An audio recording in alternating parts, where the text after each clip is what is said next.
Hi guys! So ayan, ito na po yung tatlong cute na mga kittens. So ayan, tingnan natin kung babae o lalaki Gender, reveal tayo be. Grabe. So ayan, parang lalaki po ito. Parang lang Mayroon po, hindi masyadong nakikita So ito naman, tingnan natin to be. Ang itsura natin. So, ipapakita natin yung mukha niya. Parang nakapikit pa din siya. Ayun So, ito naman. Uy! Dilat na ang mata. Dali lang ba? Sandali. Okay. So, ito lalaki to.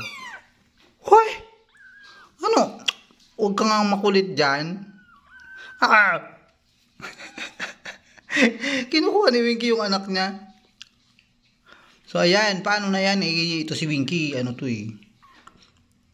Wag muna akong guluhin. Kumain ka doon. So, yan guys. Ito yung isa. Ayan. Ang ng lips niya. Lalaki din. So, parang lahat lalaki. Diba?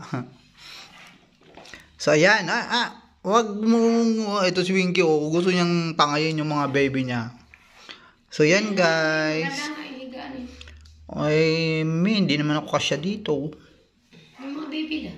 Mga baby lang. Ilipat mo dito pagkatapos mong magpadudo. Ayan. So, yan guys. Ayan si Winky, binabantayan niya kasi ibabalik ko na yun sa lagayan nila. Ayan. So, tingnan natin yung mga itsura nito. Ikutin natin. Ito ay Guwapo. Pero nakaklose pa yung mata. Pero ang ilong, ano bang nangyari dyan? Dali, huwag kang magulo dyan, Wings. Ito naman, bukas na yung mata niya. Guwapo din.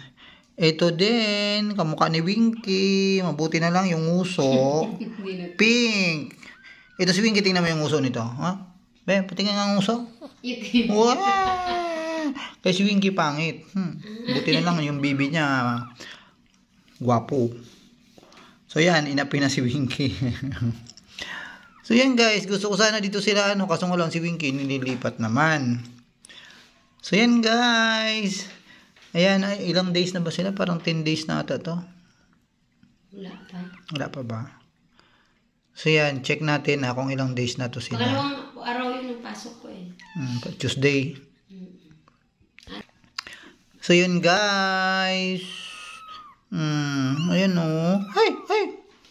Huwag mong kagatin, besh. Ihatid ko yan doon. So, ayan nagwawala na si Winky. Ayan. So, yun lang po. Bye!